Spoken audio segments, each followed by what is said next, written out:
कैसे हैं आप लोग। मैं मनोज दुबे एक बार फिर से आप सभी लोगों का अपने केमिस्ट्री के YouTube channel chemistry bye Manoj Dubey sir में हार्दिक स्वागत करता हूं। तो देखिए बेटा, जैसा कि आप जान रहे हैं कि 2025 आपका बोर्ड एग्जामिनेशन हो चुका है। तो चलिए आज हम लोग केमिस्ट्री का जो क्वेश्चन पेपर है सेट 1 का सॉल्यूशन देखेंगे। पूरे क्वेश्चन पेपर का एक एक सॉल्यूशन हम लोग देखेंगे। देखिए यहाँ पर लिखा हुआ है बोर्ड एग्जामिनेशन 2025 सेट फर्स्ट है। क्वेश्चन पेपर कोड जो है बेटा 56/2/1, ठीक है ना। तो इस क्वेश्चन पेपर का हम सॉल्यूशन देखेंगे आज। ओके, तो देखिए आपके स्क्रीन पर क्वेश्चन पेपर दिख रहा होगा।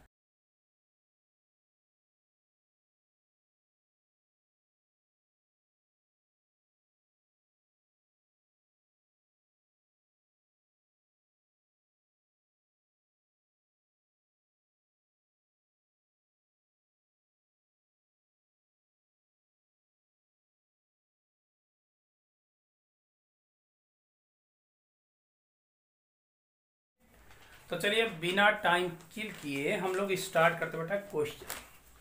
देखिए क्वेश्चन नंबर फर्स्ट क्या कर रहा है, सेक्शन ए। तो सेक्शन ए में कंप्लीटली आप देखेंगे तो यहाँ पर 1 मार्क्स का दिया गया बेटा। तो पहले एमसीक्यू क्वेश्चन दिया है। देखिए पहला क्वेश्चन क्या कर रहा है कि the charge required for the reduction of 1 mole of magnet ion to manganese dioxide. बेटा कह रहा है कि MnO4 सिंगल निगेटिव से MnO2 के कन्वर्सन में कितने फैराडे चार्ज की आवश्यकता होगी। देखिए इसके लिए ऑक्सीडेशन नंबर फाइंड आउट कर लीजिए, कितने इलेक्ट्रॉन का हेरा फेरी किया, ठीक है ना। तो इसका ऑक्सीडेशन नंबर बेटा आएगा +7 और इसका ऑक्सीडेशन आएगा 2 2 जा 4 +4, यानी कितने की चेंजिंग हो रही बेटा 3 यूनिट की। तो यहाँ पर number of moles of electron कितने चेंज हो रहे बेटा 3 मोल, और जितने मोल इलेक्ट्रॉन्स होते हैं बेटा उतनी ही फैराडे एनर्जी आपको चार्ज देना पड़ता है। यानी कितना चार्ज देना पड़ेगा 3 फैराडे आपको चार्ज देना पड़ेगा। So B option is correct. Okay, now second question, which among the following is a false statement. इसमें से कौन सा फॉल्स स्टेटमेंट है बेटा।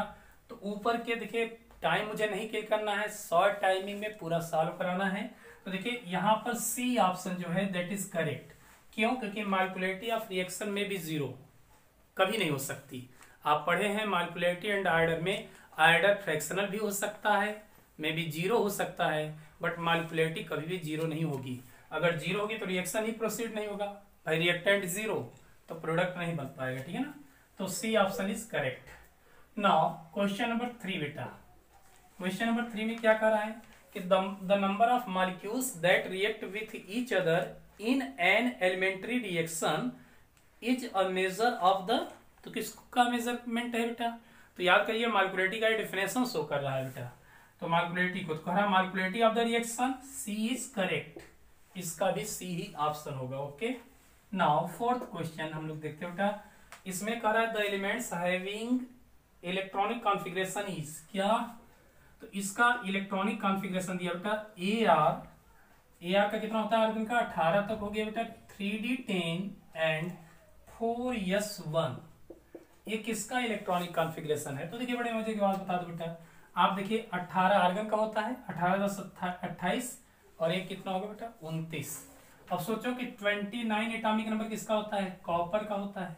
तो यहां पर हम कह सकते हैं कि चौथे का ए ऑप्शन इज करेक्ट।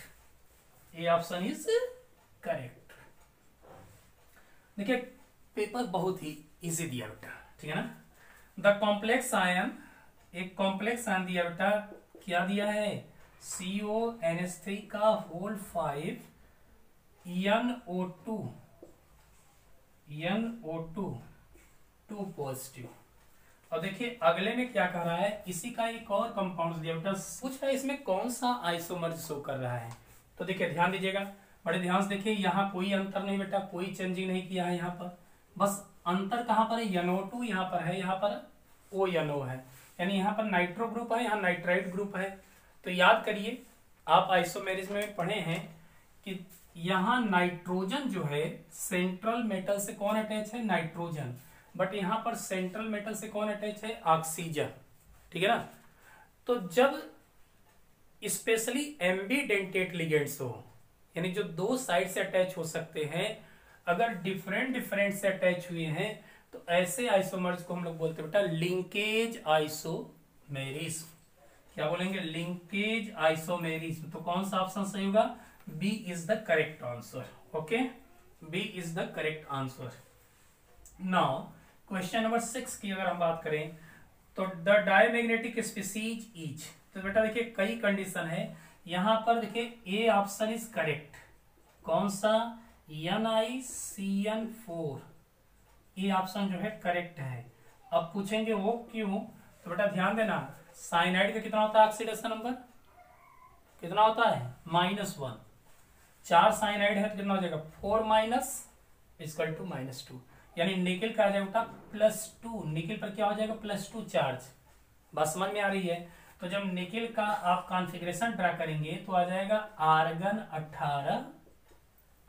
18 और फिर क्या होगा बेटा? 4s0 3d8 है ना भैया? 28 होता है। 28 तो 18 और इसमें 2 जाएगा 4s में, 3d में 8 जाएगा। लेकिन जब डबल पॉजिटिव बनाएगा तो आउटर मोस्ट सेल से इलेक्ट्रॉन हम निकाल देंगे, 4s 0 हो जाएगा। बेटा ध्यान से देखना, 1 2 3 4 5 अकॉर्डिंग टू हुन्स लॉ 6 7 8 हो गया। बात समझ में आ रही है? तो देखिए कह क्या रहा है कि इसमें डायमैग्नेटिक स्पीसीज कौन होगा? तो डायमैग्नेटिक कौन होगा? जिसके पास ऑल इलेक्ट्रॉन्स आर पेयर्ड। तो बेटा पेयर्ड तो है नहीं, तो याद करिए साइनाइड कैसा होता है? साइनाइड इज स्ट्रॉन्ग लिगेंड्स, और स्ट्रॉन्ग लिगेंड्स हमेशा पेयरिंग करा देता है बेटा। तो इस इलेक्ट्रॉन की पेयरिंग करा देगा, तो ये सही कॉन्फ़िगरेशन आ जाएगा यहाँ पर निकिल आयन का। तो बताइए all electrons are paired, so it is diamagnetic. It is diamagnetic. तो बेटा छठवें का क्या होगा? A option is correct. तो इसका स्क्रीनशॉट ले लो, फिर हम आगे बढ़ते हैं। तो देखो बेटा यहाँ पर क्या होगा? इसका पूछ रहा है आईपीएससी नेम क्या होगा। तो देखिए जब क्लोरीन और मिथाइल है तो सब्स्टिट्यूट ग्रुप को पहले हम प्रायोरिटी देते हैं। तो 1 2 3 4 क्लोरो 4 मिथाइल बेंजीन, ठीक है ना? 1 क्लोरो 4 मिथाइल बेंजीन। तो कौन सा ऑप्शन करेक्ट होगा बेटा? यहाँ पर C option is correct. C option is correct. Okay, what will be formed after oxidation reaction of secondary alcohol chromic anhydride. बेटा देखिए जब भी आप सेकेंडरी अल्कोहल का ऑक्सीडेशन कराएंगे कीटोन देता है, क्योंकि ऑक्सीडेशन उसका होगा, है ना? सेकेंडरी अल्कोहल का ऑक्सीडेशन करा करके सीधे कीटोन देता है। प्राइमरी अगर अल्कोहल होगा तो एल्डिहाइड देगा, है ना? और टर्सरी अल्कोहल होता है तो एल्किन का फॉर्मेशन करता है। तो 8वें का क्या हो जाएगा? Ketone. Ketone is the correct answer, 8वें का B. Okay, 9 the conversion of phenol to salicylic acid can be accomplished by. देखिए बेटा Reimer Tiemann reaction is the correct answer. देखिए रीमा-टिमे रिएक्शन बेटा 2 तरह का होता है, क्लोरोफॉर्म से रिएक्ट कराते हैं और कार्बन टेट्राक्लोराइड से। तो कार्बन टेट्राक्लोराइड सैलिसिलिक एसिड देता है, क्लोरोफॉर्म क्या देता है? सैलिसिल्डिहाइड, ठीक है ना? चलो correct, salicylaldehyde. 10th which of the following is are example of denaturation of proteins. बेटा कौन कौन सा है? D option is correct. क्यों? क्योंकि आपको मालूम होना चाहिए कोगुलेशन ऑफ एग व्हाइट। बेटा अंडे को जब आप बॉईल करते हो तो पहले अंडा फोड़ोगे तो पीला सा पदार्थ निकलेगा, ठीक है? गटक जाओगे, ठीक है ना? लेकिन जब उसी को बॉईल कर देते हो तो पूरा कट कर सकते हो। क्यों? क्योंकि डीनेचुरेशन ऑफ प्रोटीन्स की वजह से होता है। और साथ ही साथ कर्डलिंग ऑफ मिल्क, मिल्क में भी कौन सा प्रोटीन्स होता है? केसिन पाया जाता है ना? और उसमें जब आप कर्डलिंग कराओगे, दही में कन्वर्ट करोगे तो भी क्या होता है? कोगुलेशन होता है बेटा। तो यहाँ पर both A and B is correct. Nucleotides are joint together, D is correct. D for dhania, A for aloo, B for baingan, C for chukandar, D for dhania. तो धनिया इज करेक्ट आंसर। ओके, क्यों? क्योंकि देखो बेटा ग्लाइकोसिडिक लिंकेज कहाँ होता है? ग्लूकोज वगैरह कार्बोहाइड्रेट्स अटैच होते हैं। पेप्टाइड बॉन्ड कहाँ बनता है? आपको पता है पेप्टाइड लिंकेज पाया जाता है बेटा प्रोटीन्स में पाया जाता है। हाइड्रोजन बॉन्डिंग वगैरह वाटर अल्कोहल में बनता है। और फास्फोडाइएस्टर बॉन्ड कहाँ बनता है बेटा? लिंकेज वो होता है न्यूक्लियोटाइड्स में। ओके, 12वां का क्या है बेटा? 12 scurvy is caused due to deficiency of. तो देखो बेटा ध्यान देना, स्कर्वी किसकी कमी से होता है? स्कर्वी डिजीज किसकी कमी से होता है? विटामिन सी की कमी से होता है। लेकिन देखिए यहाँ विटामिन सी नहीं दिया, उसका क्या दे दिया, केमिकल नेम दे दिया बेटा। तो विटामिन सी का केमिकल नाम क्या होता है, एस्कॉर्बिक एसिड। क्या होता है, एस्कॉर्बिक एसिड। तो ascorbic acid the correct answer. Okay, तो 12 तक बेटा हम लोग फाइनल कर चुके हैं। अब हम लोग चलते हैं एसर्शन रीजन टाइप के क्वेश्चन। बेटा ध्यान देना यहाँ पर, देखिए पहला 30 में क्या कह रहा है, assertion is in a first order reaction if the concentration of the reactant is doubled it's half life is also doubled. ये बेटा बता दो ना, फर्स्ट ऑर्डर ऑफ रिएक्शन जो होता है इसकी हाफ लाइफ कंसंट्रेशन पर डिपेंड ही नहीं करती है ना। इसकी जो हाफ लाइफ होती है 0.6932 अपॉन के।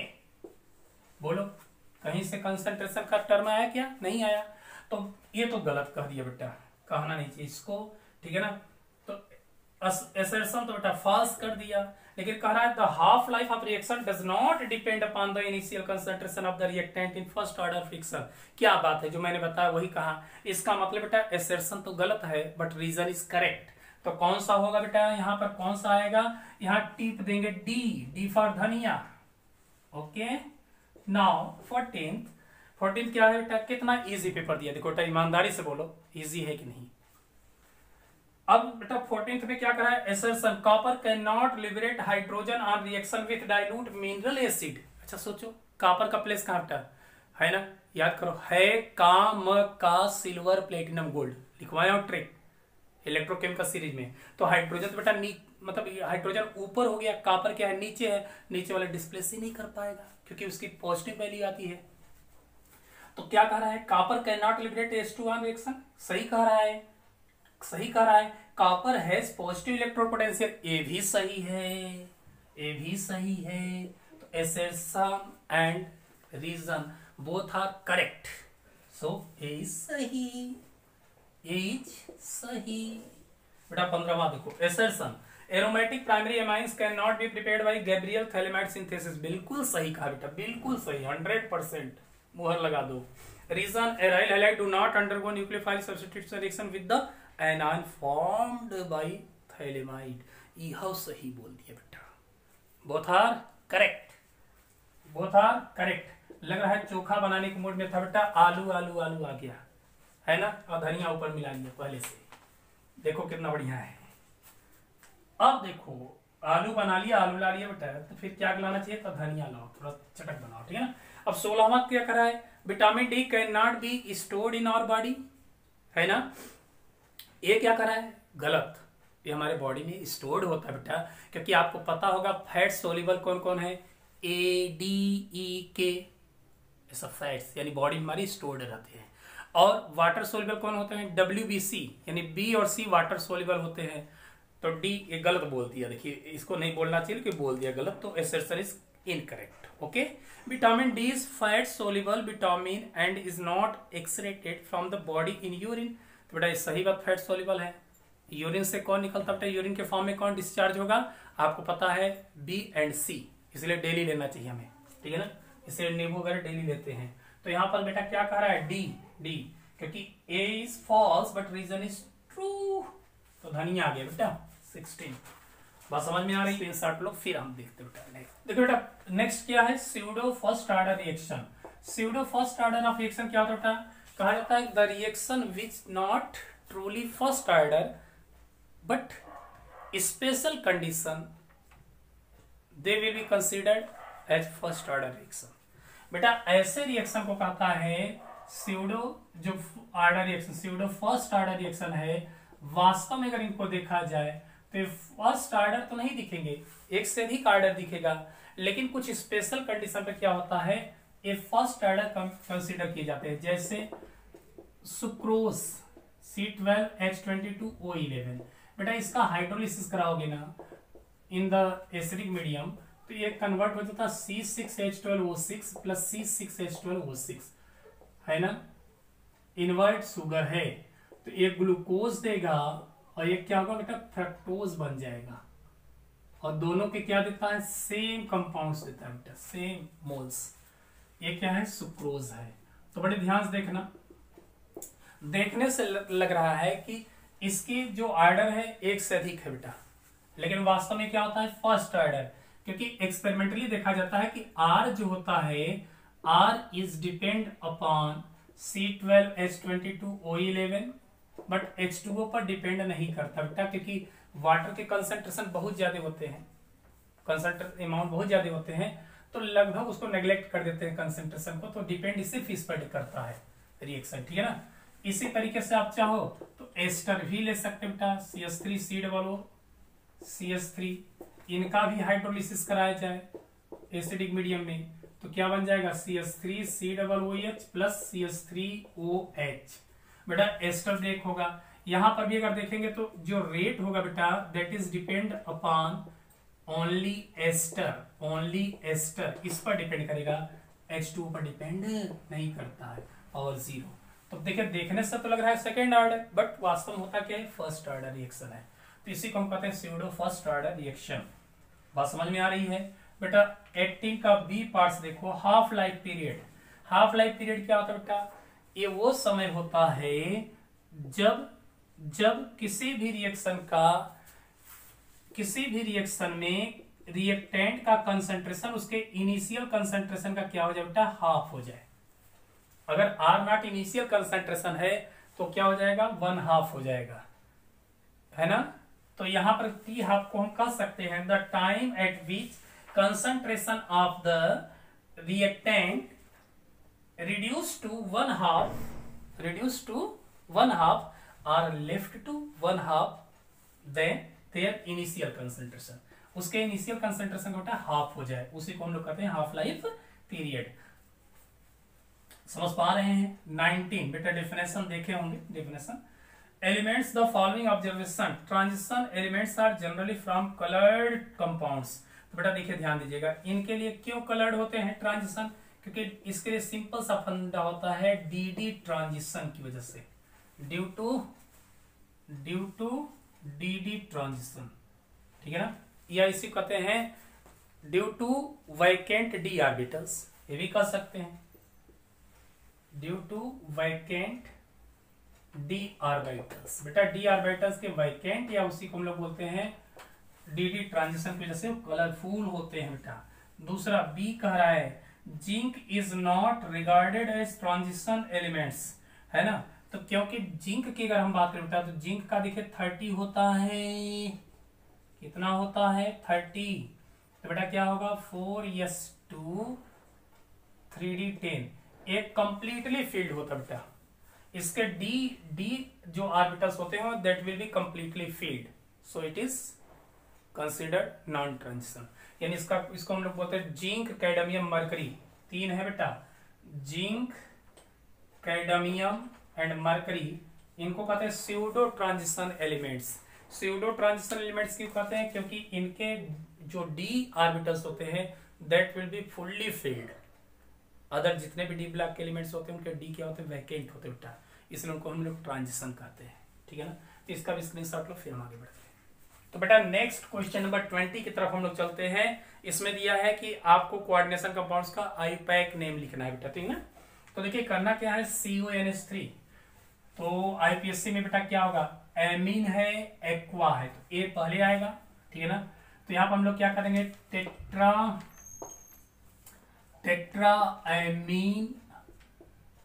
टेट्राएमीन, वाटर के लिए क्या यूज करते हैं, एक्वा, क्लोरीन के लिए क्या यूज करते हैं, क्लोरिडो, टेट्राएमीन एक्वा क्लोरिडो। फिर कोबाल्ट है, क्या है कोबाल्ट, क्योंकि हमारा लिगेंड्स हमारा कॉम्प्लेक्स कैसा बेटा पॉजिटिव है, नेगेटिव है तो पॉजिटिव, और पॉजिटिव में कोई चेंजिंग नाम में नहीं करते हैं, अगर ये नेगेटिव होता तो 8 जोड़ना पड़ता, कोबाल्ट 8 है ना, फेरेट वैसे बेटा, तो यहाँ कोबाल्ट। अब यहाँ पर ऑक्सीडेशन हम राइट करेंगे बेटा, बाहर क्या है क्लोरीन है तो पूरा क्लोराइड लिखेंगे, यहाँ डाइट्राइन ही यूज होगा। अब सोचो वाटर का कितना होता है बेटा, वाटर का 0 oxidation number, ammonia is also 0, chlorine का -1, इधर -2 हो जाएगा, चेंज कर देंगे तो +3 आएगा, कोबाल्ट का कितना आएगा ऑक्सीडेशन नंबर +3, तो लिख देंगे 3 क्लोराइड, ओके। हाँ नाउ बी 20 का बेटा बी सेकेंड क्वेश्चन कह रहा है Cr, क्या कह रहा है Cr, En का होल ट्वाइस Cl। बेटा ध्यान देना यहाँ पर क्या है बेटा, एथेन 1,2 डाइअमाइन है और क्लोरीन है, ठीक है ना। तो क्या कहेंगे, इंग्लिश अल्फाबेट के अकॉर्डिंग क्या होगा, डाई क्लोरिडो, यहां पर 2 है बेटा बिस, अब ब्रैकेट में क्या लिखेंगे, एथेन 1 2 डाई एमाइन, है ना। इसका क्रोमियम का बेटा ये भी पॉजिटिव आपका कॉम्प्लेक्स है, पॉजिटिव है, तो क्रोमियम को क्रोमियम ही लिखेंगे, क्या लिखेंगे, क्रोमियम, और इसका ऑक्सीडेशन नंबर राइट किया जाएगा क्रोमियम, एंड बाहर क्लोराइड यहां पर भी है, क्लोराइड यहां पर भी है। बेटा यहां पर कितना आ जाएगा ऑक्सीडेशन नंबर, En का 0 होता है, क्लोरीन का -2 यहां आएगा, -1, टोटल चेंज करेंगे तो क्या हो जाएगा बेटा 3, यहां पर भी 3 होगा, थर्ड क्लोराइड। ओके, चलिए नेक्स्ट 21, क्वेश्चन नंबर 21 कह रहा है बेटा, 21 में क्या कर रहा है, देखिए, in the following pair of hydrogen compounds which compounds undergoes SN1 reaction faster and why. बेटा देखो एक चीज बता दूं, SN1 रिएक्शन के लिए सिंपल सा फंडा है, SN1 रिएक्शन के लिए क्या होना चाहिए, सबसे फास्टर कौन करता है बेटा, 3 डिग्री वाला सबसे फास्टर करेगा, 2 डिग्री एंड 1 डिग्री। क्यों करता है, क्योंकि 3 डिग्री वाला बेटा यहाँ पर SN1 के मैकेनिज्म में देखोगे तो कार्बोकैटायन का बनना शुभ माना जाता है, बनना चाहिए, ठीक है ना। और जितना ज्यादा एल्काइल ग्रुप होगा इलेक्ट्रॉन डोनेटिंग करेगा उतना, इसलिए कार्बन इलेक्ट्रॉन लूज करके कार्बोकैटायन बना लेगा। तो बेटा ये तो नहीं बना पाएगा, इसके पास 2 एल्काइल ग्रुप है ना, तो कार्बोकैटायन बनने के चांस ज्यादा है इसके, तो 3 डिग्री वाला ज्यादा शो करेगा। अब देखो यहां पर क्या कह रहा है, देखिए यू बना है बेटा, एक डिजाइनिंग दार है, क्लोरीन है ना, और दूसरा W की तरह बेटा बना दिया, यहां पर क्या किया है, क्लोरीन। अब बड़े ध्यान से देखना, यहां बेटा कितने कार्बन से अटैच है, ये वाला कार्बन 1 2 3, यानी 3 डिग्री का हाइलाइट्स है, और ये क्या बेटा देखिए ध्यान दीजिएगा, एक इधर से कार्बन से अटैच है ये वाला कार्बन, एक इधर से, तो 2 डिग्री है। तो बताओ 2 डिग्री और 3 डिग्री में कौन ज्यादा SN1 रिएक्शन शो करेगा, 3 डिग्री वाला, तो एक फास्टर रिएक्शन करेगा। क्यों शो करेगा, क्योंकि इसके पास alkyl group, electron donating group इसके पास बहुत ज्यादा होते हैं, जिससे कार्बोकैटायन बना करके फॉर्मेशन कर लेता है। ओके, नाउ बी में कहा है, arrange the following compounds in increasing order of there reactivity towards SN2 displacement reaction. बेटा SN2 के लिए ठीक उल्टा चलता है, यहां पर अगर देखेंगे ना तो 3 डिग्री वाला सबसे कम रिएक्टिव होगा, शो करेगा, 2 डिग्री उससे अधिक शो करेगा, 1 डिग्री उससे अधिक। क्यों, क्योंकि SN1 में बेटा कार्बोकैटायन नहीं बनता है। यहां पर आपको पता होगा कि SN2 रिएक्शन एक ही स्टेप में कंप्लीट होता है, और यहां पर ऑलवेज न्यूक्लियोफाइल जो रिजेंट्स होता है वो बैक साइड से अटैक करता है ना। यहाँ हिंड्रेंस कम होना चाहिए, तो स्टेरिक हिंड्रेंस किसके पास कम होता है बेटा, 1 डिग्री के पास सबसे कम होता है ना, 1 डिग्री के पास सबसे कम होता है। इसके पास बेटा एक कार्बन ज्यादा क्राउडेड है, तो कहां से बैक साइड से अटैक कर पाएगा, है नहीं कर सकता ना, झूठ बोल रहा हूं क्या, नो। तो बेटा देखो ध्यान देना, ये याद करना तो बताओ सबसे 2 ब्रोमो, क्या कह दिया, 2 ब्रोमो 2 मिथाइल ब्यूटेन, बेटा ये देख रहे हैं ना, दूसरा मिथाइल है तो एक कम रिएक्टिव शो करेगा, इससे ज्यादा कौन हो जाएगा बेटा, फिर हो जाएगा 2 ब्रोमो, क्योंकि सेकेंडरी ये भी बना रहा है ना, तो सेकेंडरी वाला और इससे अधिक होगा, टर्सरी वाले से थोड़ा सा अधिक होगा, तो 2 ब्रोमो ब्यूटेन, और बेटा उसके बाद क्या दिया है, 1 bromo butane, sorry 1 bromo pentane, यानी कार्बन बेटा सेम रखा है, कार्बन सेम रखा है। अच्छा यहां पर भी पेंटेन, सॉरी 2 ब्रोमो पेंटेन, इन सब में कार्बन सेम रखा है, ना इंसाफी नहीं किया, बेईमानी नहीं किया बेटा, ठीक है ना, 5 कार्बन लेकर के चला है। तो ये आइसोमर्स हैं, तो देखिए 1 डिग्री 1 ब्रोमो ब्रोमीन पहले पर है बेटा, तो पहले 1 डिग्री कार्बन से अटैच है, ये 2 डिग्री कार्बन से अटैच है, तो 2 क्या होगा, सेकेंडरी हाइलाइट्स कहलाएगा, ये 3 डिग्री कार्बन से अटैच होगा तो बेटा टर्सरी, ठीक है ना। तो ये जो होंगे रिएक्शन शो करेंगे, तो बेटा इसका भी स्क्रीनशॉट लेते तो फिर हम आगे बढ़ते। तो बेटा क्वेश्चन नंबर 22 में क्या करा है कि at 25 degree Celsius the saturated vapour pressure of water is 24 mmHg, find the saturated vapour pressure of 5% aqua solution of urea. बेटा 5%, ध्यान देना, 5% एक्वा सॉल्यूशन ऑफ यूरिया मतलब क्या होगा बोलो। तो बेटा इसका मतलब 5 ग्राम क्या होगा बेटा, उसमें यूरिया होगा, है ना। वाटर कितना होगा, वाटर इज तो 100 माइनस 5 बोले तो 95 ग्राम होगा, ठीक है ना। तो देखिए बेटा यहां पर ध्यान देना, दिया कि किसका है, वेपर प्रेशर ऑफ वाटर, यानी सॉल्वेंट का वेपर प्रेशर दे दिया है कितना, 24 mmHg। ओके, तो बेटा पता क्या करना है, सॉल्यूशन का बेटा पीए आपको पता करना है कि जब यूरिया को डिसॉल्व कर देंगे तब क्या प्रेशर होगा। तो बेटा according to Raoult's law, Raoult's law, बेटा राउल्ट्स बाबा ने क्या कहा था, बड़ी अच्छी बात कहा था कि जो RLBP होता है P nought A upon minus P A upon P nought A, that is equal to mole fraction of solute, है ना, मोल फ्रैक्शन ऑफ सोल्यूट। तो इसकी जगह पर क्या लिख सकते हो बेटा, number of moles of solute, number of moles of solvent plus solute. अच्छा जब डाइल्यूट सॉल्यूशन लोगे तो बेटा पढ़ा होगा आप लोग कि 100 में से डाइल्यूट जब लेंगे तो क्या होगा, आप पढ़े हो, ठीक है ना। क्या पढ़े बेटा कि डाइल्यूट सॉल्यूशन में NB को हम क्या करते हैं, नेग्लेक्ट कर देंगे, क्या करेंगे, नेग्लेक्ट कर देंगे बेटा। तो इसका फार्मूला ये भी तो हो सकता है, अब 500 में बेटा 5 है तो बहुत ज्यादा कंसंट्रेटेड नहीं है, तो NB अपॉन NA भी कर सकते हैं। अच्छा अगर मास दिया हुआ हो तो क्या करेंगे बेटा, NB की जगह पे क्या हो जाएगा, moles of solute equal to given mass of solute upon molar mass of solute, और NA की जगह क्या हो जाएगा, mass of solvent into molar mass of solvent. बेटा ये आपका इक्वेशन हो गया, फार्मूला हो गया प्यारा सा, ठीक है ना, ये प्यारा सा फार्मूला हो गया। तो P नॉट ए की वैल्यू कितना है बेटा, 24। भैया पीए की वैल्यू पता नहीं, भगवान जाने। बेटा अब डब्ल्यू भी बताओ, सॉल्यूट कितना लिया गया बेटा, यूरिया कितना लिया गया, 5। Molar mass of solvent, water है सॉल्वेंट तो 18 यहां पर हो जाएगा वाटर का, है ना। मोलर मास ऑफ सॉल्यूट तो बेटा यूरिया कितना होता है, 60 ही तो होता है। यूरिया का कितना हो जाएगा बेटा, बोलो 60, और मास ऑफ सॉल्वेंट कितना दिया है, 95। बेटा इनको जब हम सॉल्व करेंगे, अच्छा यहाँ पर भी तो 20 लीजिए, 24, ठीक है ना। बेटा इनको जब सॉल्व करेंगे तो कैलकुलेशन कर लीजिएगा, ठीक है ना, कैलकुलेशन कर लीजिएगा, 23.62 mmHg, है ना, यही प्रेशर होगा किसका, यूरिया के सॉल्यूशन का वेपर प्रेशर। ओके, तो स्क्रीनशॉट लो, फिर हम आगे बढ़ते हैं। तो बेटा देखिए 23 भी क्वेश्चन नंबर में क्या किया है, यहाँ पर रेजिस्टेंस दिया हुआ है, मोलरिटी दी गई है NaOH की, है ना, लेंथ वगैरह दिया हुआ है। स्क्रीन पर देखिए क्वेश्चन आपको दिख रहे होंगे। तो बेटा पता क्या करना है, रेजिस्टिविटी पता करनी है, किसको, रेजिस्टिविटी।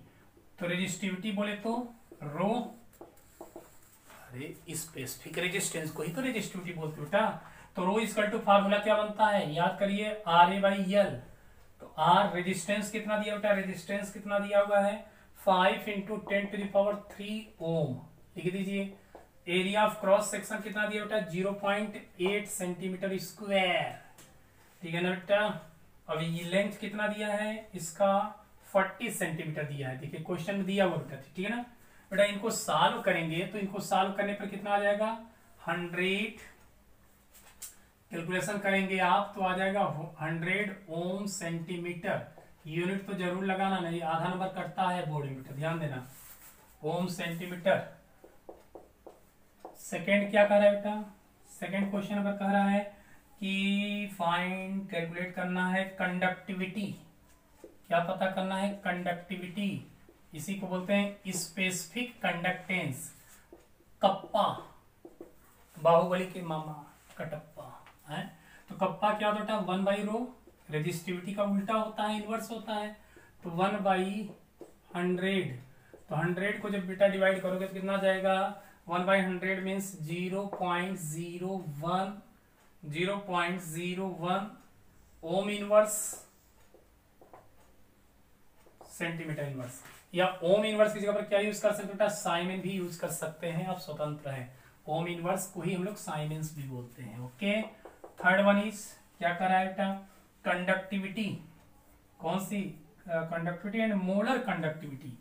बेटा मोलर कंडक्टिविटी याद करो बेटा, मोलर कंडक्टिविटी लैम्डा एम।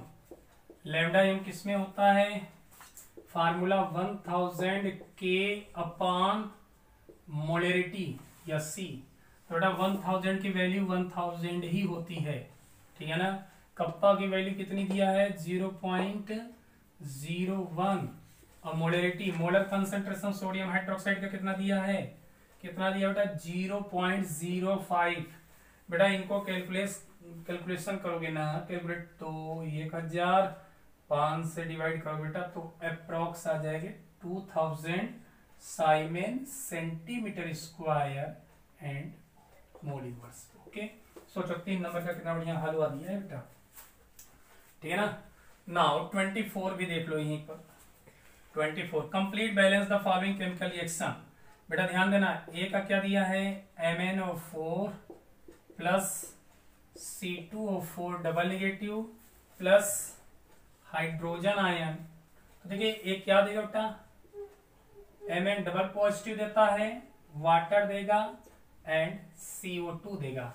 अगर आप बैलेंस करना चाहोगे तो इस बैलेंस इक्वेशन को लिखे बेटा, तो 2MnO4 5C2O4 16H प्लस। अगर बैलेंस करना चाहोगे, नहीं बैलेंस करेंगे तब भी मार्क्स आपको मिलेगा, बस इतना। Mn डबल पॉजिटिव H2O लिख दीजिए और CO2। बाई प्रोडक्ट कदाचित नहीं लिखेंगे तब भी काम चल जाएगा, आपको ये जरूरी है बेटा, ठीक है ना। बी का क्या करा बेटा, KMnO4 को हीट किया गया, कितना हीट किया बेटा, 513 केल्विन तक हीट किया गया, ठीक है ना। तो ध्यान दीजिएगा, ये कन्वर्ट होता बेटा पोटेशियम पर मैग्नेट से पोटेशियम मैग्नेट का फॉर्मेशन करता है एंड मैग्नीज डाइऑक्साइड और ऑक्सीजन गैस उड़ाता है, ठीक है ना। बैलेंस कर दो बेटा, पोटेशियम पर मैग्नेट को जब 513 केल्विन तक हीट करेंगे तो किसमें कन्वर्ट होगा बेटा, पोटेशियम मैग्नेट में कन्वर्ट होगा, manganese dioxide by product oxygen gas release करता है। ओके, सी Cr2O7 double negative, Cr2O7 double negative plus H2S plus hydrogen. तो बेटा ध्यान देना, ये क्या करेगा, Cr क्रोमियम आयन देगा प्लस सल्फर देगा और वाटर रिलीज करता है। अगर आप बैलेंस करके लिखना चाहेंगे, अगर बैलेंस इक्वेशन लिखना चाहते हैं, नहीं लिखेंगे तो ऐसे भी लिख सकते हैं, अगर बैलेंस करना चाहेंगे तो बेटा बैलेंस इक्वेशन आपका कुछ इस तरीके से बन जाएगा, 3s एंड 7h2O, ठीक है ना। तो बेटा फटाफट इसका भी स्क्रीनशॉट लो, फिर हम लोग आगे देखेंगे। देखिए 25 क्वेश्चन नंबर बेटा, using valence bond theory explain the hybridization and magnetic character of the following. बेटा इसका क्या करना है बेटा, वीबीटी की हेल्प से आपको हाइब्रिडाइजेशन पता करना है और मैग्नेटिक कैरेक्टर। किसका पहला दिया बेटा, ध्यान दीजिएगा 25 का ए दिया है कंपाउंड्स, दैट इज CONH3। देखिए स्क्रीन पर आपको क्वेश्चन पेपर का पिक दिख रहा होगा, आप स्क्रीनशॉट ले लिया कीजिए, ठीक है। आपको 2 चीजें पता करनी है, हाइब्रिडाइजेशन आपको बताना है और दूसरा क्या बताना बेटा, मैग्नेटिक कैरेक्टर कि कैसा होगा, डाया की पैरा। ओके, तो 2 चीजें आपको बतानी है बेटा। तो देखिए सबसे पहले क्या करना है, कोबाल्ट को आपको ध्यान देना है। कोबाल्ट का अगर इलेक्ट्रॉनिक कॉन्फ़िगरेशन देखें तो कोबाल्ट का कितना होता है, 27, मैग्नीज आयरन कोबाल्ट, तो 27 बेटा। 27 का इलेक्ट्रॉनिक कॉन्फ़िगरेशन देखेंगे तो आर्गन 18, फिर हो जाएगा बेटा 3d और 4s2 एंड 3d7, 18 तो 20 27, यही तो होगा कॉन्फ़िगरेशन। लेकिन आपको पता होना चाहिए कि जो आपका सेंट्रल मेटल है उसका इलेक्ट्रॉनिक कॉन्फ़िगरेशन हम देखते हैं ऑक्सीडेशन नंबर के बेस पर। तो कोबाल्ट का ऑक्सीडेशन नंबर कितना होगा, तो अमोनिया का हो जाएगा 0, अमोनिया का 0 हो जाएगा। इस पर 3+ चार्ज है, इसलिए इस पर हम पता करेंगे कोबाल्ट ट्रिपल+ का। लेकिन आपको ये पता होना चाहिए कि ऑलवेज डी ब्लॉक की अगर हम बात करें तो यहां से इलेक्ट्रॉन बच्चे निकाल देते हैं, नो, आप हमेशा आउटर मोस्ट सेल से निकालेंगे। यानी यहाँ पर 4s 0 हो जाएगा और हो जाएगा 4s 0 और 3d 6 हो जाएगा, क्योंकि 2 यहां से निकलेगा, एक यहां से निकल जाएगा। बात समझ में आ रही है? 3d 6। अब यहां पर अगर हम देखें तो d में कितने ऑर्बिटल्स होते हैं, बोलिए 5। तो 1 2 3 4 5 6, ठीक है ना। कितने ऑर्बिटल्स हो जाएंगे बेटा, 6 हो गए, 3d 6, 5 ऑर्बिटल में। अब हमें पता किसका करना है, CuNH3 का होल 6 का कॉन्फ़िगरेशन ड्रा करना है। तो बड़े ध्यान से देखना बेटा, यहाँ पर आर्गन 18 तो है ही, है ना। इसके आगे अगर हम चलें तो 3D के बाद कौन आता है, 4s आता है। 4s के बाद कौन आता है बेटा, 4p आता है। तो आप राइट कर लीजिए।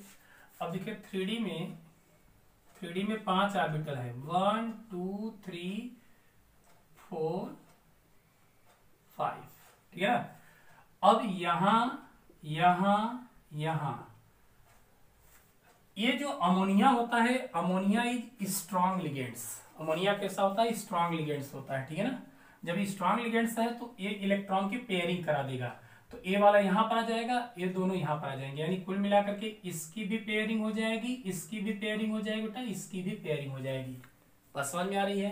क्योंकि जो स्ट्रॉन्ग लिगेंड्स होते हैं इलेक्ट्रॉन को क्या करते हैं, पेयरिंग करा देते हैं, और वीक लिगेंड्स कोई इफेक्ट नहीं डालते हैं। बस समझ में आ रही है? तो बेटा यहां तक तो इलेक्ट्रॉन की पेयरिंग हो चुकी है ना। अब अमोनिया के लिए खाली जगह कहाँ है, अमोनिया जो आपका लिगेंड्स होता है ये ऑलरेडी इलेक्ट्रॉन पेयर लेकर के आता है।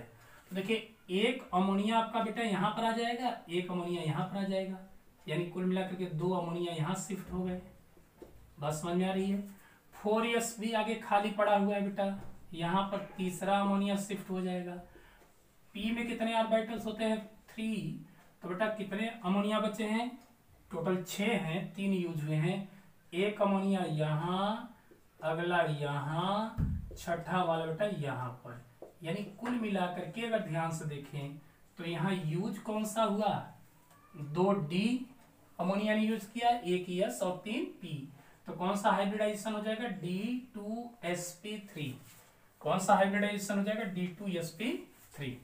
तो यहां पर भी हम लिख सकते हैं कि इसमें हाइब्रिडाइजेशन होगा बेटा D2sp3, ठीक है ना। अब दूसरा बात पूछ रहा है कि मैग्नेटिक कैरेक्टर कैसा करेगा। तो आपको पता है कि ऑल इलेक्ट्रॉन्स अगर पेयर्ड होंगे तो डायमैग्नेटिक, अनपेयर्ड होंगे तो पैरामैग्नेटिक। तो यहां जितने इलेक्ट्रॉन्स हैं सब पेयर्ड हैं, इसलिए कैसा हो जाएगा, डायमैग्नेटिक। कैसा कैरेक्टर शो करेगा, डायमैग्नेटिक कैरेक्टर को शो करेगा, ठीक है ना।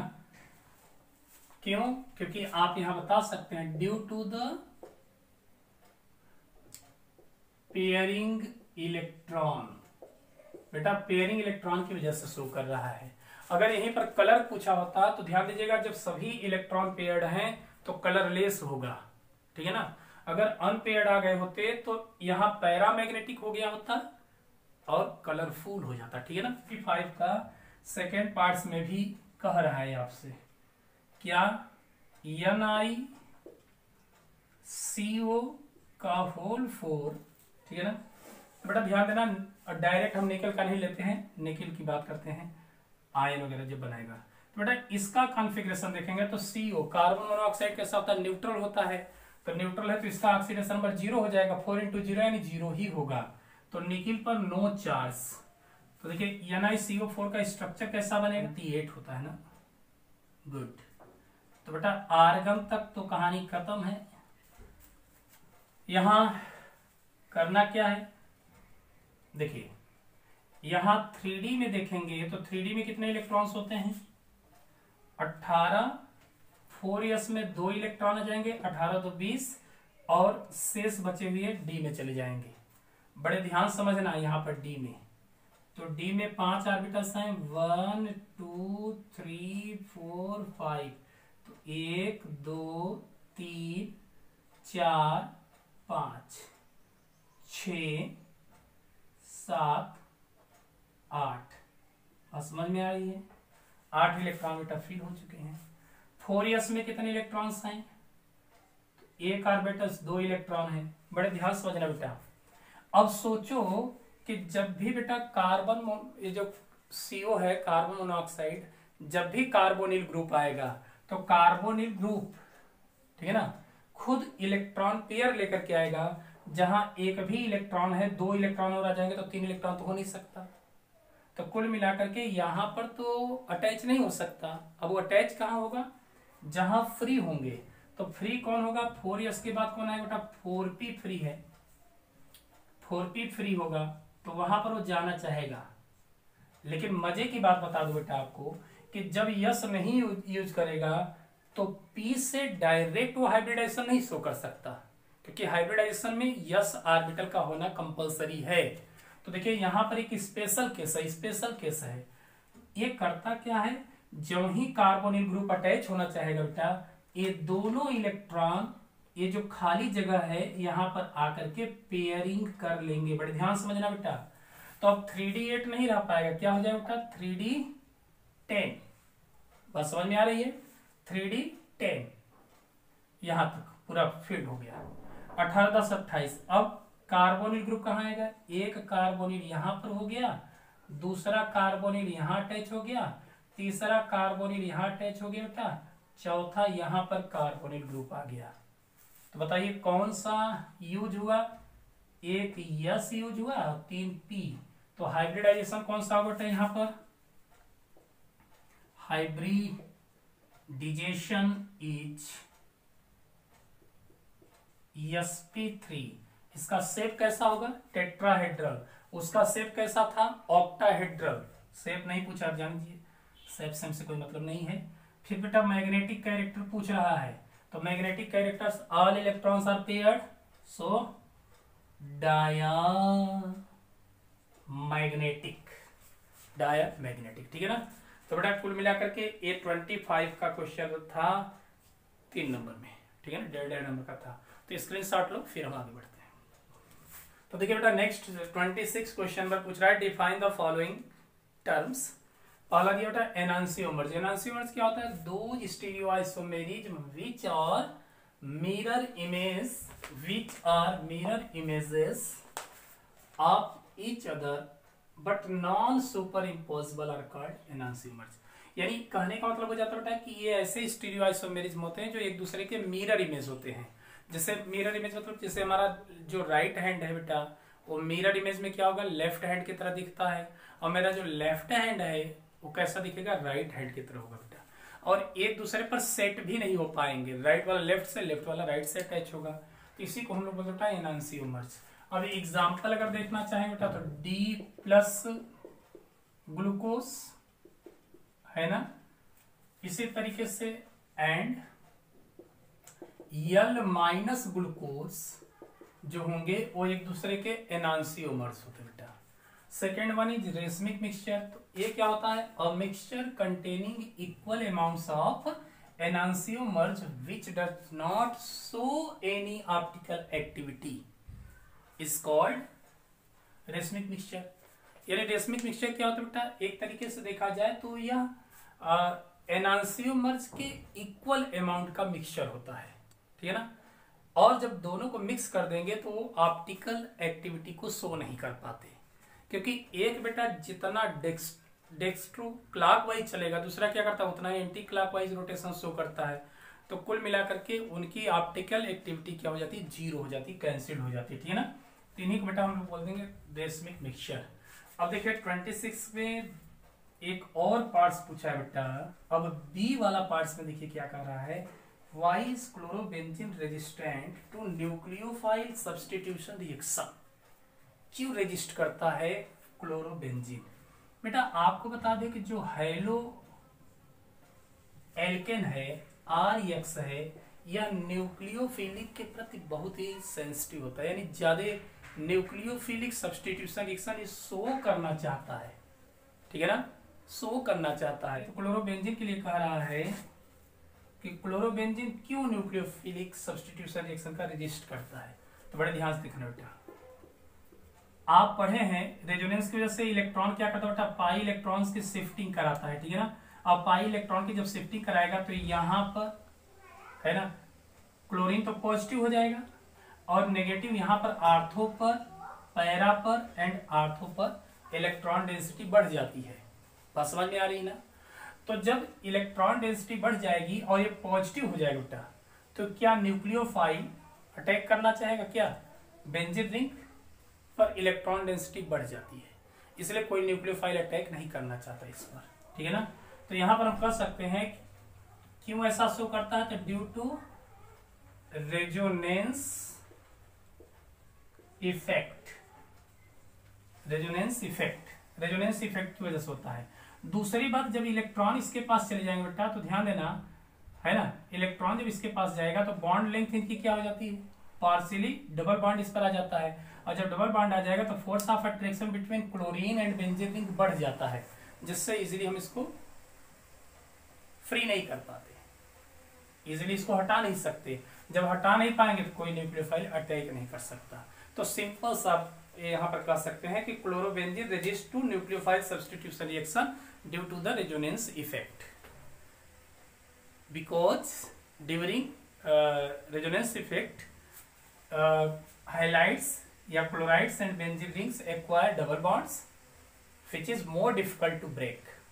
उसको ब्रेक करना बेटा काफी डिफिकल्टी होती है, इसलिए इसका ये अपोज करता है बेटा, विरोध करता है। इसका भी स्क्रीनशॉट लो, फिर आगे बढ़ते हैं। 27 क्वेश्चन नंबर बेटा, explain the following reactions and right chemical equation involved. बेटा देखिए इसमें क्या बताना है, वुल्फ कीस्नर रिएक्शन। बेटा ये बहुत इंपॉर्टेंट रिएक्शन माना जाता है। वैसे भी आपको बता दें कि वुल्फ कीस्नर रिएक्शन का यूज जो होता है, इसका यूज करता बेटा चाहे एल्डिहाइड और कीटोन्स जो होते हैं उनको एल्केन में कन्वर्ट करने में यूज किया जाता है। किसमें? एल्केन में कन्वर्ट करने में, एल्डिहाइड या कीटोन को कन्वर्ट करते बेटा। तो देखिए यहां पर क्या होता है, मान लीजिए हमने कीटोन और एल्डिहाइड ले लिया, एल्डिहाइड होगा तो यहाँ पर हाइड्रोजन ले सकते हैं, ठीक है ना, हाइड्रोजन। अब बेटा इसका रिएक्शन पहले हम लोग कराते हैं हाइड्रोजीन से। किससे? हाइड्रोजीन से। बेटा जब हाइड्रोजीन से रिएक्शन कराएंगे तो यहां से देखो ब्रेक होगा बेटा, H2O यहां से क्या होगा बेटा, H2O इस बाहर, ठीक है ना, H2O यहां से बाहर हो जाएगा और फिर क्या होगा, यहां हो जाएगा R इस C double bond N and NH2। बात समझ में आ रही है? यानी हाइड्रोजीन से, इसको बोलते हैं हाइड्रोजीन, और ये क्या बन गया बेटा, हाइड्रोजोन। जो भी कंपाउंड्स लेंगे उसके हाइड्रोजोन में कन्वर्ट कर देता है। अब देखिए इससे हम एल्केन कैसे कन्वर्ट करेंगे, तो बेटा यहाँ पोटेशियम हाइड्रोक्साइड वगैरह लेकर के एप्रोक्स और यही ग्लाइकॉल को भी यूज किया जाता है, ग्लाइकॉल। टेम्परेचर हम रखेंगे बेटा 453 से लेकर के 473 केल्विन तक टेम्परेचर रखेंगे, ठीक है ना। तो इस कंडीशन में क्या करता है, यहां से नाइट्रोजन भी ब्रेक हो जाएगा, नाइट्रोजन ब्रेक हो जाएगा तो बनेगा क्या बेटा, CH2 एंड R। तो जो भी आप कीटोन लिए होंगे उसके रिस्पेक्ट में एल्केन दे देगा। अगर एल्डिहाइड होगा तो यहाँ पर हाइड्रोजन होगा तो उसके रिस्पेक्ट में एल्केन देगा CH3 बना करके, ठीक है ना। यहां से बाई प्रोडक्ट N2 होता है। तो इसी रिएक्शन को हम बोलते हैं वुल्फ कीस्नर रिएक्शन, ठीक है ना। 27 का फर्स्ट पार्ट्स। बी पार्ट्स क्या कर रहा है 27 का, एटार्ड रिएक्शन। ध्यान दीजिएगा, एटार्ड रिएक्शन। बेटा एटार्ड रिएक्शन देखो, एल्डिहाइड, इस बार हमने देखा कि इस बार जो क्वेश्चन पेपर दिया है बेटा आपके फर्स्ट सेट में मैक्सिमम रिएक्शन एल्डिहाइड कीटोन से लिया है, मैक्सिमम देखिए, ठीक है ना। ये दोनों देखिए एल्डिहाइड की ही बात कर रहे हैं, एल्डिहाइड एंड कीटोन्स। तो एटार्ड रिएक्शन में क्या होता है, देखिए यहां पर बेटा टाल्विन से एल्डिहाइड का फॉर्मेशन करते हैं। किसका फॉर्मेशन करते हैं, टाल्विन से एल्डिहाइड का। तो यहां दो कंपाउंड्स, क्रोमिल क्लोराइड, क्या क्या लेंगे, क्रोमिल क्लोराइड, और बेटा इसका फिर बाद में एसिडिक वाटर से रिएक्शन कराएंगे, ठीक है ना। ध्यान दीजिएगा, क्रोमिल क्लोराइड से पहले फिर एसिडिक वाटर से रिएक्शन कराएंगे। तो बेटा ये जो टाल्विन है वो किस में कन्वर्ट हो जाता है, एल्डिहाइड में। यही कहलाता है एटार्ड रिएक्शन। क्या कहलाता है, एटार्ड रिएक्शन। सी क्या कर रहा है बेटा, कैनिजारो रिएक्शन। कौन सा रिएक्शन? कैनिजारो रिएक्शन, ठीक है ना। तो कैनिजारो रिएक्शन में क्या होता है बेटा, अल्फा हाइड्रोजन लेस जो एल्डिहाइड होते हैं वही स्पेशली रिएक्शन करते हैं। तो बेटा देखिए, या तो दो ही यूज करेंगे, या तो फॉर्मेल्डिहाइड यहाँ पर यूज किया जाता है या फिर बेंजल्डिहाइड, क्योंकि उनके पास अल्फा हाइड्रोजन नहीं होते हैं। तो चलिए, अगर हमने 2 मोल फॉर्मेल्डिहाइड लिया बेटा और इसका रिएक्शन हमने करा दिया कंसंट्रेटेड NaOH से, ठीक है ना। तो एक मोल किसमें कन्वर्ट होगा? अल्कोहल में। एक मोल इसका रिड्यूस हो जाएगा CH3OH में, और दूसरा मोल जो होता है वह सोडियम फॉर्मेट साल्ट का फॉर्मेशन करता है, HCOONA, यानी सोडियम फॉर्मेट साल्ट में एक मोल ऑक्सीडाइज्ड होगा और दूसरा क्या करता है बेटा, एल्डिहाइड अल्कोहल में रिड्यूस हो जाता है। इसी रिएक्शन को बेटा हम लोग बोलते हैं कैनिजारो रिएक्शन, ठीक है ना। तो फॉर्मेल्डिहाइड से methyl alcohol and sodium format का फॉर्मेशन होता है। तो फटाफट स्क्रीनशॉट लो, फिर हम आगे बढ़ते हैं। तो बेटा 27 का जो R वाला पार्ट्स है अथवा में जो दिया हुआ है, तो बेटा इसके B पार्ट्स को हम देखते हैं। Right the structures of A, B and C in the following sequence of reactions, ठीक है ना। तो A, B, C कंपाउंड्स को लिखना है बेटा। तो याद करो कि जब एसिटिक एसिड थायोनील क्लोराइड से रिएक्शन करता है बेटा, तो HCl बाहर हो जाता है। एक ऑक्सीजन को लेकर के क्या करे बेटा, एक ऑक्सीजन को लेकर के SO2 बाहर हो जाएगा, ठीक है ना। तो एक क्लोरीन यहीं पर चिपक जाएगा इससे बेटा, तो क्या बन जाएगा CH3COCl, एसिटिल क्लोराइड। अब बाई प्रोडक्ट क्या होगा, SO2 यहां से बाई प्रोडक्ट होता है बेटा, ध्यान दीजिएगा, और HCl भी बाहर हो जाता है, एक क्लोरीन अटैच हो जाएगा बेटा। तो ए वाला जो कंपाउंड्स है, ए का आंसर आपका हो गया एसिटिल क्लोराइड होगा। बी की जगह पर कह रहा है कि जब हाइड्रोजन से रिएक्शन करेगा, ठीक है ना, तो हाइड्रोजन से रिएक्शन करता है, तो याद करिए इस रिएक्शन का क्या नाम है, एसिटिल क्लोराइड से हाइड्रोजन का जब रिएक्शन कराएंगे in the presence of palladium based barium sulphate, बेटा इस रिएक्शन का नाम होता है रोजेनमंड रिडक्शन। बड़ा इंपॉर्टेंट था बेटा, रोजेनमंड रिडक्शन। तो यहाँ पर रोजेनमंड रिडक्शन जब कराएंगे तो देखिए एक HCl बाहर होगा, एक HCl बाहर हो जाएगा और एक हाइड्रोजन इससे अटैच हो जाएगा। तो बी में क्या बनेगा मेन प्रोडक्ट, एसिटाल्डिहाइड। तो एसिटिल क्लोराइड रोजेनमंड रिडक्शन करके क्या करता है, एल्डिहाइड में कन्वर्ट हो जाएगा। तो बी वाला ऑप्शन आपका बेटा ये हो गया आंसर। अब कह रहा है कि जब ये हाइड्रोजन से रिएक्शन करेगा, देखो ये एल्डिहाइड खूब पूछा बेटा, देखो मैंने बताया, तो वही चीज, जब हाइड्रोजन से रिएक्शन करेगा तो याद करिए इसके 2 हाइड्रोजन इसके ऑक्सीजन को लेकर के बाहर हो जाते हैं H2O, तो बनेगा क्या बेटा CH3CH, और जब ये बाहर हो जाएगा बेटा तो यहां पर NH2 यानी हाइड्रोजन में कन्वर्ट हो जाएगा। तो सी का ऑप्शन क्या हो जाएगा बेटा, सी हो जाएगा CH3CH double bond NH2 hydrogen. तो ये सी ऑप्शन, तो ए की जगह पर ये हो जाएगा, बी की जगह पर ये, सी की जगह पर ये। अब इसमें देखिए CH3Cl किससे रिएक्ट कर रहा है, पहले DIBL डाइबल H और फिर वाटर से।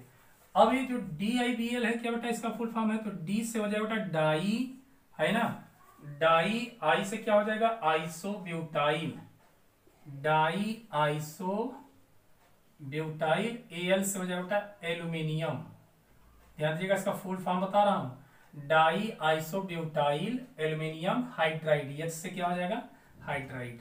तो शॉर्ट में इतना कौन कहानी लिखेगा, इसलिए लिख देते हैं डाइबल H, ठीक है ना, उसका फुल फॉर्म ये होता है डाई आइसोब्यूटाइल एल्यूमिनियम हाइड्राइड। बेटा हाइड्रोलिसिस कराओगे तो यहां पर देखिए क्या देगा, ये एल्डिहाइड में कन्वर्ट करता है, किसमें, एल्डिहाइड में कन्वर्ट कर देगा। तो एक जगह पर एल्डिहाइड का फॉर्मेशन होगा एस्टल्डिहाइड। बेटा डाइल्यूट NaOH से रिएक्शन करता है, तो याद करिए इस रिएक्शन का नाम होता है एल्डोल कंडेंसेशन। तो एल्डिहाइड के 2 मोल कंडेंस्ड करते हैं NaOH के प्रेजेंस में, तो उस सिचुएशन में क्या बनता है बेटा CH3CH, अगले एल्डिहाइड का एक हाइड्रोजन लेकर बेटा OH में कन्वर्ट हो जाएगा, है ना, और बन जाएगा CH2CHO। इसी को बोलते हैं हम लोग एल्डोल। तो बी वाला कंपाउंड क्या होता है, एल्डोल बनेगा। क्या बनेगा, एल्डोल बनेगा। और जब एल्डोल को हीट करेंगे तो एक हाइड्रोजन यहां से निकल करके H2O के फॉर्म में बाहर हो जाएगा। जब यहां से H2O बाहर निकलेगा बेटा तो क्या बचेगा, देखिए CH3CH, यहां पर भी CH रहेगा एंड CHO, ठीक है ना। तो ए की जगह पर एस्टल्डिहाइड, बी की जगह बेटा एल्डोल कंपाउंड्स देगा और सी की जगह पर उसका एल्किन देता है, ठीक है ना। कंफ्यूजन, तो इसका भी स्क्रीनशॉट लो, फिर हम आगे बढ़ते हैं। तो बेटा देखिए 28 में क्या करा है, डिफाइन द फॉलोइंग टर्म्स। बेटा डिफाइन भी करने के लिए पर्याप्त दिया है। देखो ग्लाइकोसिडिक लिंकेज क्या होता है, आपको बताया था कि जो कार्बोहाइड्रेट्स एक तरीके से देखा जाए तो जो शुगर मॉलिक्यूल्स होते हैं उनको जोड़ने का काम करता है। यानी एक प्रकार का क्या है, केमिकल बॉन्ड है जो शुगर मॉलिक्यूल्स को जोड़ने का काम करता है। इनवर्ट शुगर क्या होता है, तो इसको कहा जाता है it is the mixture of equimolar of glucose and fructose. ये क्या होता है, इक्विमोलर, सेम नंबर में ग्लूकोज एंड फ्रक्टोज का मिक्सचर होता है। किसको बोलते हैं इनवर्ट शुगर, बेटा इन दोनों के कॉम्बिनेशन से कौन बनता है, सुक्रोज बनता है, C12H22O11।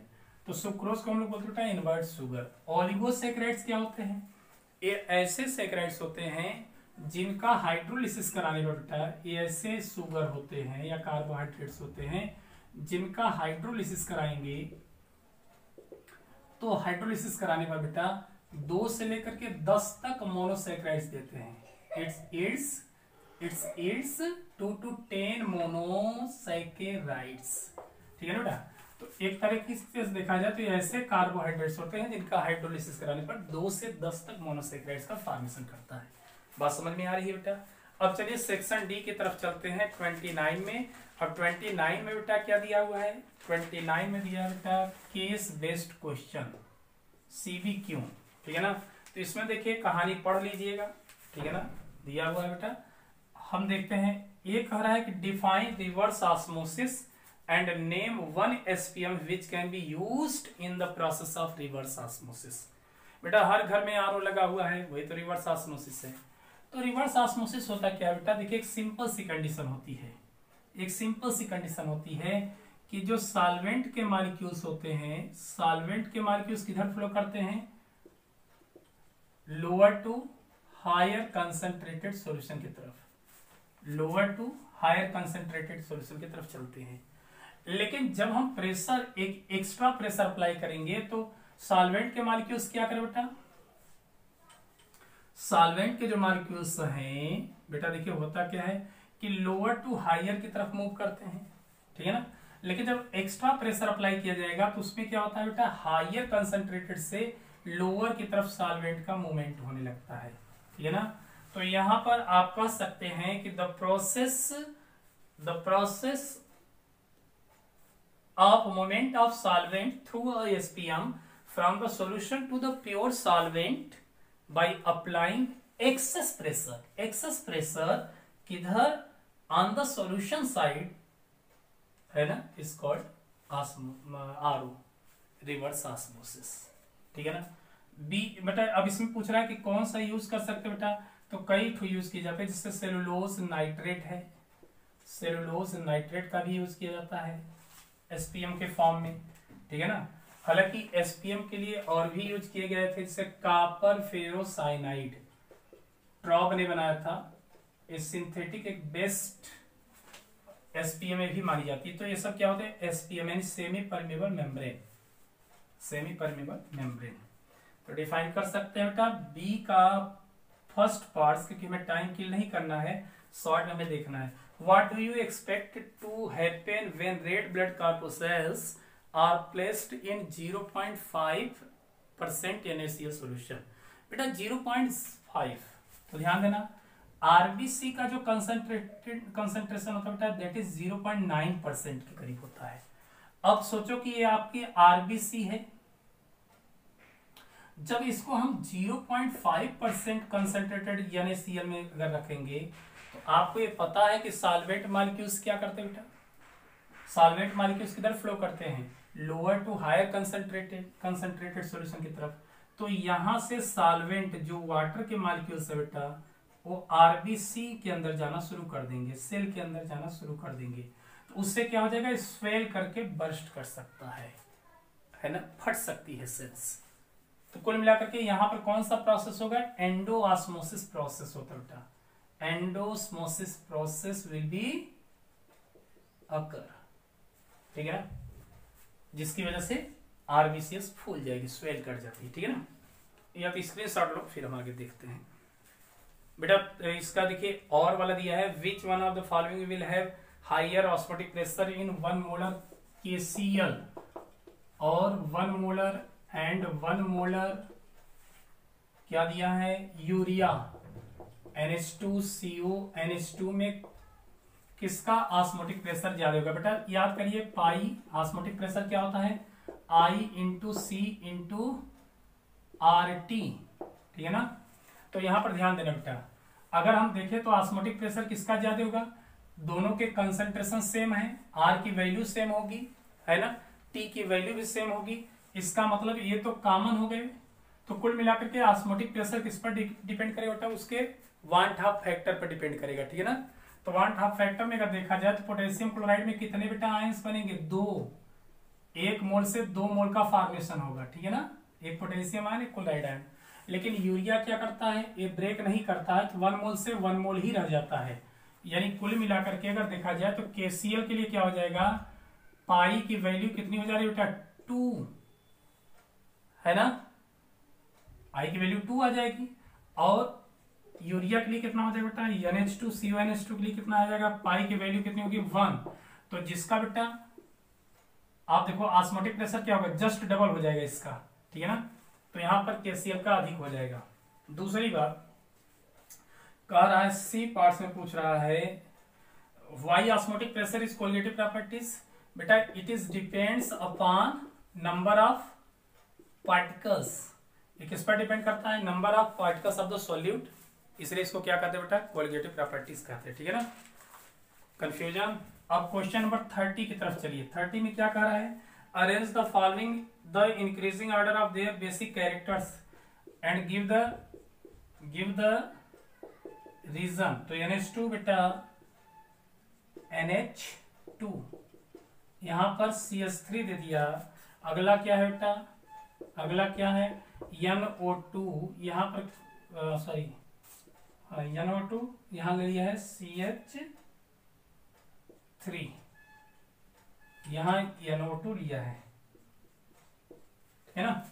तो देखिए इस तरीके से दिया है बेटा। थोड़ा सा यहाँ हमें गड़बड़ी लग रही है, गड़बड़ी ये लग रही है बेटा चूंकि एनिलीन का कंपैरिजन कर रहा है तो यहाँ कायदे से एनिलीन इसको देना चाहिए, देखिए ठीक है ना, परफेक्ट नहीं है, क्वेश्चन पेपर में थोड़ी सी गलती कर दिया है। अगर NO2 लेंगे बेटा तो इसको सबसे लोवेस्ट कर दीजिएगा, ठीक है ना, बेसिक में सबसे लोवेस्ट हो जाएगा। लेकिन चूंकि एनिलीन की बात कर रहा है तो यहाँ पर एमाइन ही होना चाहिए ग्रुप, ठीक है ना। और देखिए इनकी कंपैरिजन करें तो ये क्या होता है बेटा, इलेक्ट्रॉन डोनेटिंग ग्रुप होता है, ये क्या होता है, इलेक्ट्रॉन विड्रॉइंग ग्रुप होता है, पता है आपको। तो बेटा ध्यान देना, नाइट्रोजन का बेसिक कैरेक्टर कब ज्यादा होगा, जब वो जितना इजीली इलेक्ट्रॉन डोनेट कर सके, ठीक है ना। तो आपको ये पता है कि इलेक्ट्रॉन डोनेटिंग ग्रुप जब इलेक्ट्रॉन देगा तो बेंजीन रिंग के पास इलेक्ट्रॉन डेंसिटी बढ़ेगी तो इजीली इलेक्ट्रॉन ही डोनेट कर सकता है। लेकिन अगर इलेक्ट्रॉन खींचने वाला है बेटा, ये खुद इलेक्ट्रॉन को खींचेगा बेंजीन रिंग से, तो यहाँ डिफिशियंसी होगी, तो इलेक्ट्रॉन इधर मूव करना शुरू कर देंगे, जिससे इजीली इलेक्ट्रॉन लूज नहीं कर सकता, ठीक है ना। तो यहाँ पर अगर हम कंपेरिजन करें तो सबसे हाईएस्ट कौन शो करेगा बेटा, तो ये वाला सबसे हाईएस्ट शो करेगा। अगर कह रहा है कि इंक्रीजिंग ऑर्डर के फॉर्म में तो बेटा NH2 CH3 सबसे ज्यादा शो करेगा, ठीक है ना।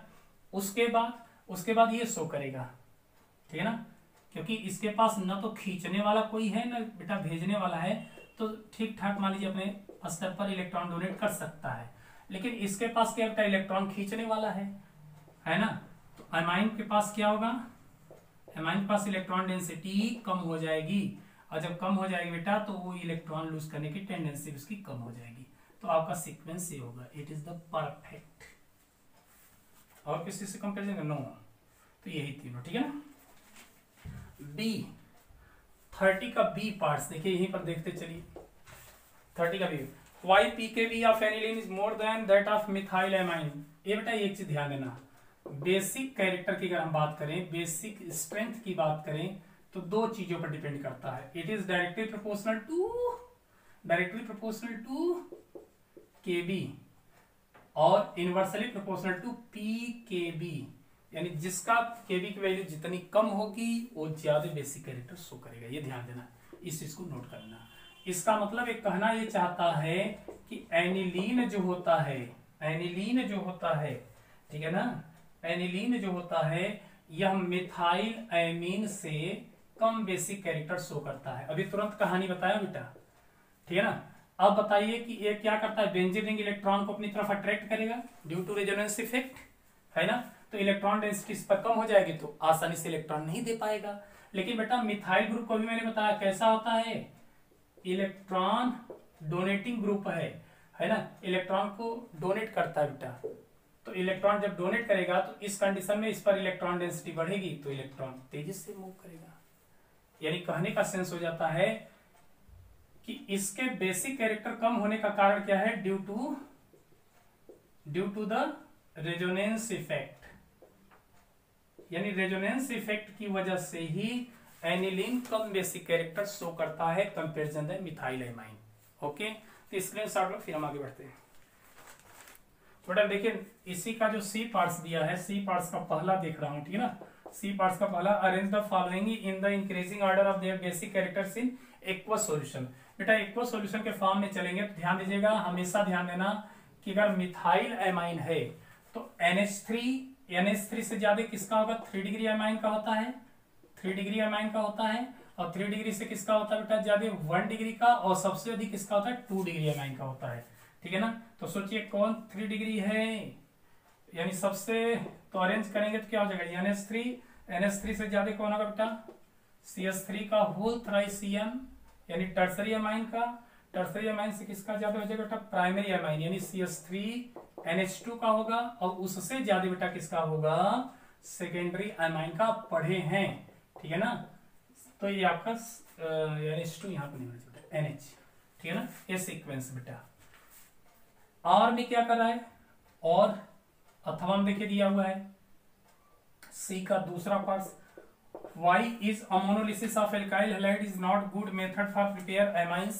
बेटा एमाइन के प्रिपरेशन के लिए अमोनोलिसिस क्यों सही नहीं होता, तो ध्यान देना, RX है, ये अमोनिया से जब रिएक्ट करता है बेटा, है ना, अमोनिया से रिएक्ट करेगा 373 केल्विन टेम्परेचर पर, तो देखिए एक हाइड्रोजन हैलाइड्स बाहर होगा, इसी तरीके से RNH2 दे देगा। फिर अगर एल्काइल हैलाइड्स लाएंगे, एल्काइल हैलाइड्स, तो फिर एक हाइड्रोजन हैलाइड्स बाहर होगा बेटा, सेकेंडरी, ठीक है ना, सेकेंडरी अमाइन दे देता है। और फिर अगर आपने RX लाया तो फिर हाइड्रोजन हैलाइड्स बाहर होकर बेटा टर्सरी अमाइन दे देता है। तो कुल मिलाकर के कहने का सेंस हो जाता है कि ये मिक्सचर का फॉर्मेशन कर लेता है, primary secondary tertiary, even salt भी बना लेता है, इसलिए इसका यूज नहीं किया जाता, ठीक है ना, इसलिए इसका यूज नहीं करते हैं। अब चलो बेटा सेक्शन ई की तरफ हम लोग चलते हैं। 31 का ए पार्ट्स, ए में क्या करा है, give the IPSC name of given compounds. तो बेटा क्या होगा, 1 2 3 4 ब्यूट 2 इन 1 ऑल या 2 इनल भी कह सकते हैं, ठीक है ना।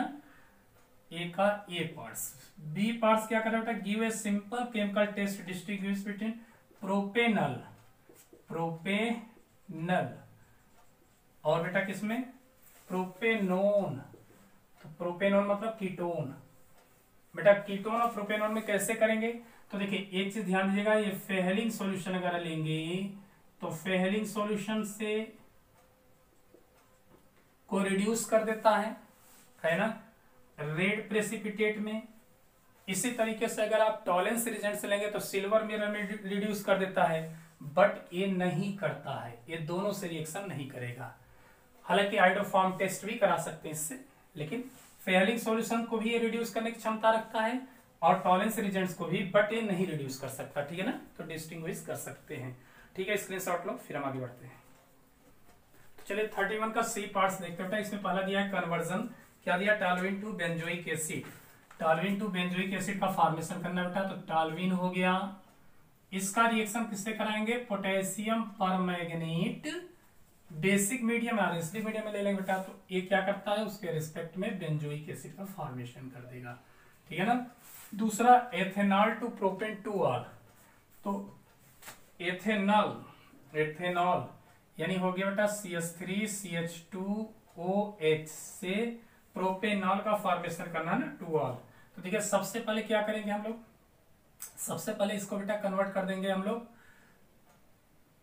PCC ले लेंगे, PCC में कन्वर्ट हो जाएगा CH3CHO, एल्कोहल से क्या बन जाएगा, एल्डिहाइड बन जाएगा बेटा। इसका हम रिएक्शन कराते हैं ग्रिग्नार्ड रिजेंट से, साइड चलाना ना, तो ग्रिग्नार्ड रिजेंट से in the presence of dry ether, okay. तो बेटा ध्यान दीजिएगा, ये क्या होता है, ये नेगेटिव होता है, ये क्या होगा, पॉजिटिव होगा। इसमें आप देखेंगे तो पॉजिटिव पार्ट होता है नेगेटिव, तो नेगेटिव वाला यहाँ अटैच होगा और वो MgBr, यानी हो जाएगा CH3COMgBr, ठीक है ना।